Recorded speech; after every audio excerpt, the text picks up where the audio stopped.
Welcome, dear listeners, to another chilling episode of Whispers in the Dark with your host, me, Eddie. Tonight we have a terrifying tale that will make you question the delicate balance between man and nature. So dim the lights and let the darkness consume you as we delve into this haunting and powerful tale that serves as a grim reminder of the price we pay for our actions. Much like the original, we start with Once Upon a Time. Once upon a time, in a small village surrounded by a dark, dense forest, there lived a young boy named Luke who had a mischievous habit of crying wolf when there was no wolf around. The first time he did this, the villagers dropped everything they were doing and rushed to his aid. Armed with whatever they had on hand, they set off on a desperate hunt for a wolf and wouldn't rest until one was dead. He did it again. And again, everyone dropped what they were doing and killed another innocent wolf. By the third time the boy had cried wolf, the villagers had become quite adept at tracking and slaying these majestic beasts. Luke basked in his newfound fame, convinced that he had made the village safer by ridding them of these dangerous wolves. All thanks to him. Unbeknownst to him, the senseless spilling of innocent wolf blood had drawn the attention of Fenrir, the formidable wolf demon. Fenrir rarely meddled in human affairs. He understood the delicate balance between wolves and humans. Wolves sometimes preyed on livestock, and humans occasionally hunted wolves. The system was balanced, but this situation was different. These three wolves had been targeted without reason and ruthlessly slaughtered. Feeling compelled to intervene, Fenrir decided to grant the three fallen wolves a chance for revenge. However, their physical bodies were ravaged beyond repair, so Fenrir used his demonic magic to allow them to return as vengeful spirits. These three ghost wolves, fueled by their newfound spectral powers and driven by a desire for vengeance, made their way back to the village from the spirit world. Their eerie howls echoed through the night as they ran through the town. Even the townsmen, who were fairly proficient wolf hunters, were afraid. The encounter didn't make any sense to them.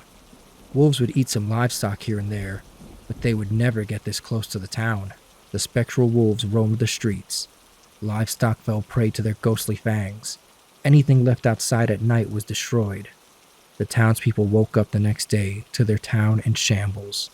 Desperate and angry, they gathered their weapons and torches, setting out into the foreboding forest to hunt down the wolves responsible for the chaos.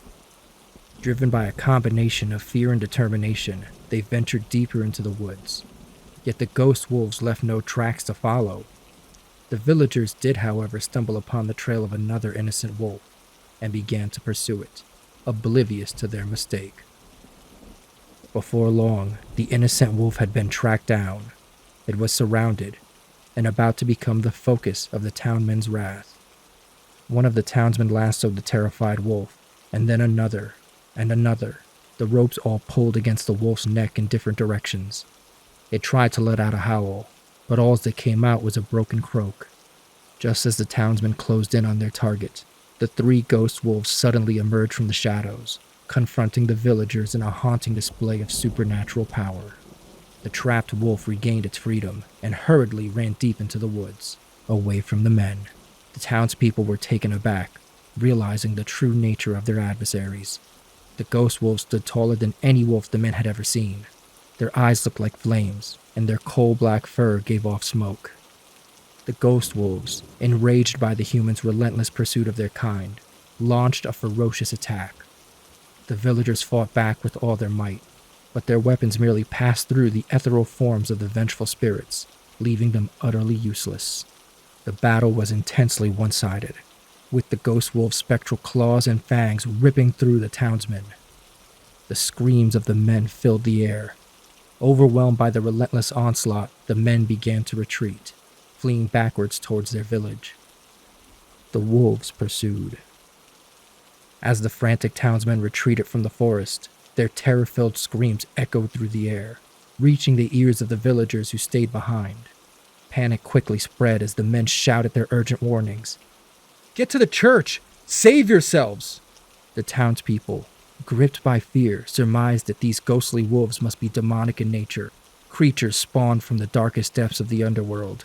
They believed that only the power of holy magic could vanquish such vile beings. With no time to spare, the villagers scrambled to gather their families, rushing towards the church as a sanctuary from the encroaching terror. The priest, hearing the commotion outside, opened the church doors and welcomed the frightened villagers inside. As they huddled together in the dimly lit church, the priest prepared for a confrontation with the spectral wolves.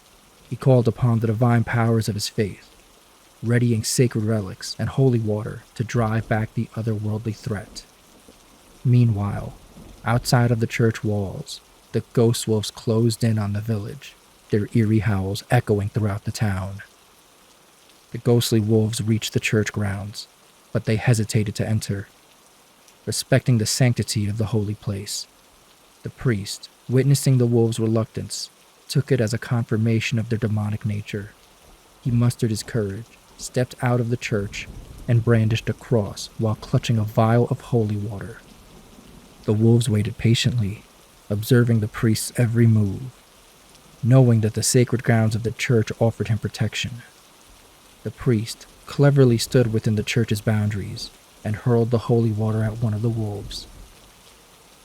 He expected it to writhe in pain or vanish into thin air, but none of that happened. Instead, the wolf gazed at the priest intently, and in a deep growling voice that sent shivers down the priest's spine, spoke. "Where is Luke?"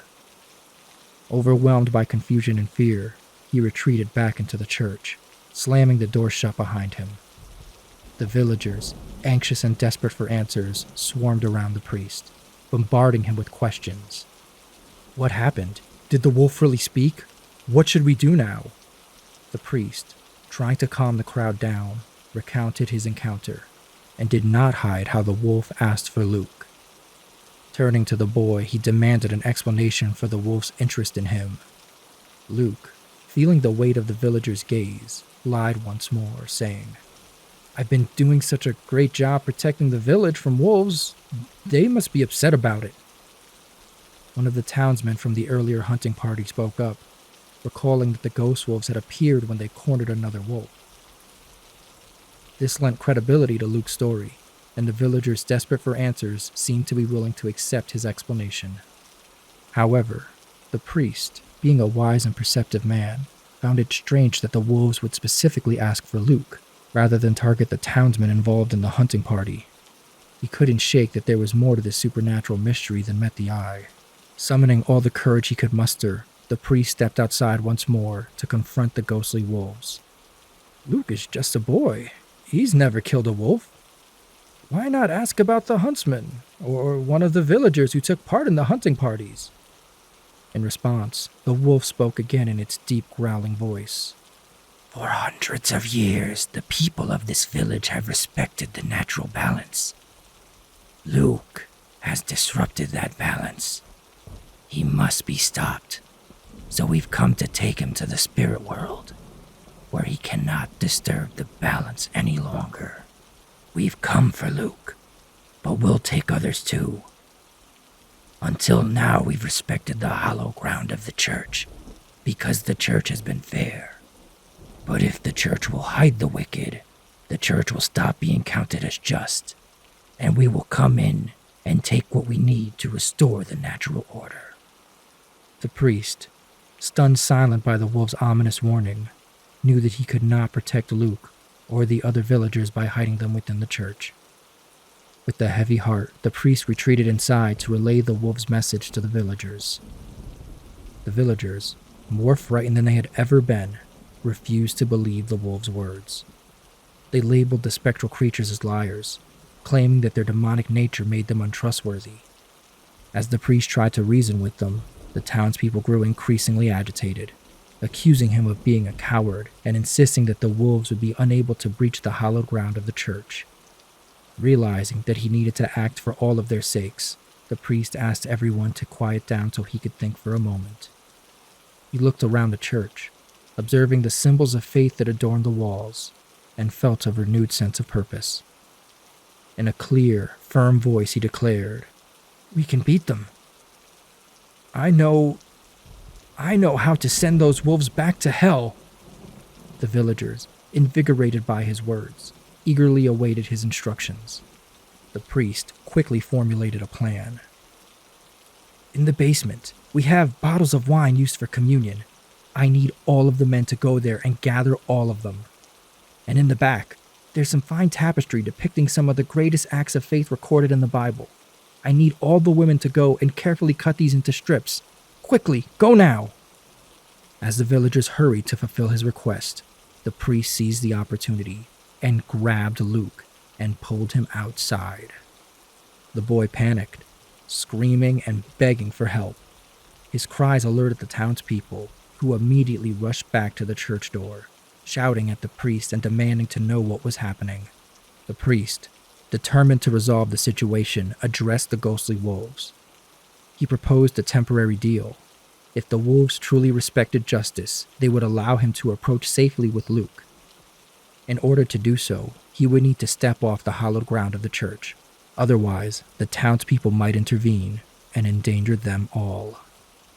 The wolves remained silent, but took a step backwards, seemingly agreeing to the priest's request. With a deep breath, the priest stepped off the church property, holding onto Luke firmly. The villagers watched from the doorway.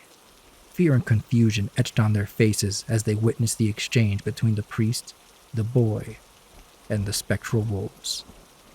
As the priest held on to Luke, fear overtook the boy, and he began to shout the truth. The townspeople listened in horror as Luke confessed to his deceitful actions that had led to the destruction of their village. The realization that some of their bravest men had perished due to Luke's lies filled the villagers with a mix of anger, sadness, and disbelief. The priest, now armed with the truth, turned to the ghostly wolves and pled for the wolves to show mercy and spare the villagers from further harm. He swore he would personally see to it that the delicate balance between humans and wolves would be restored. The wolves exchanged glances, and the one in the center gave a nod.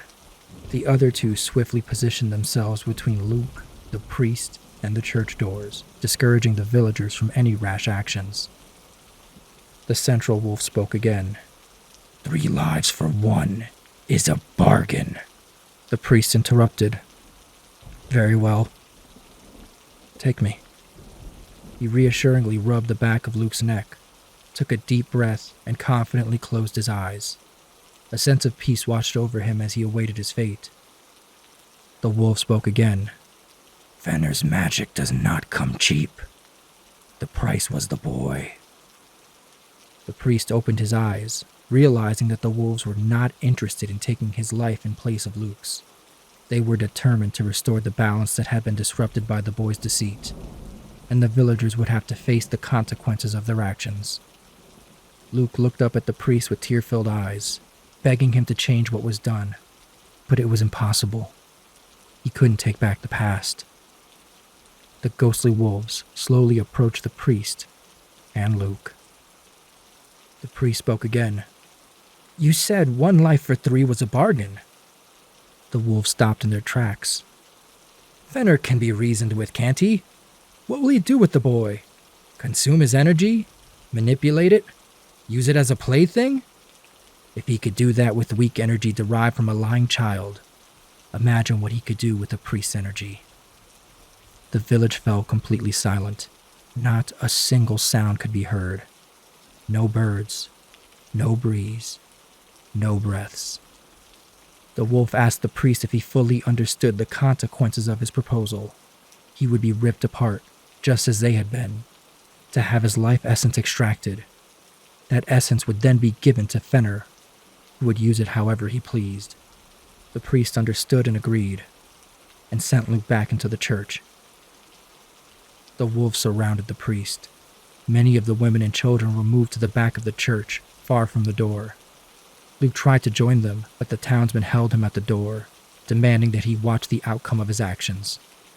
Luke watched, horrified, as the wolves lunged at the priest and tore him apart, his blood spilling in front of the church. When it was done, the ghostly wolves disappeared. The village men ran out and collected their fallen hero, the brave priest. They could never forget the lesson they learned, and they vowed to rebuild their village in a way that respected the delicate balance between man and nature. And Luke, bearing the heavy burden of guilt, would spend the rest of his life striving to atone for his mistakes and honor the priest's sacrifice. And peace was restored to the once tranquil community. As we come to the end of this episode of Whispers in the Dark, I hope you enjoyed the haunting story of Beware the Howls, the boy who cried wolf's nightmare unleashed. While this tale paints a terrifying picture of vengeful wolves, it's important to remember that in reality, wolves are usually cautious of humans and avoid interactions whenever possible. Attacks on humans are extremely rare, as these beautiful creatures typically prefer to maintain a safe distance from people. Wolves play a vital role maintaining a healthy ecosystem, controlling prey populations, and even benefiting other species by keeping their habitats in balance. So the next time you hear a howl in the night, remember that these majestic animals are an essential part of our natural world, deserving of our respect and protection. Thank you for joining us for another episode of Whispers in the Dark, with me, Eddie. If you enjoyed this story, consider joining us on Patreon for $1 a month. It will help the channel create more eerie tales that'll keep you on the edge of your seat. I hope you sleep well, but remember, on this show, sweet dreams are not guaranteed. Good night.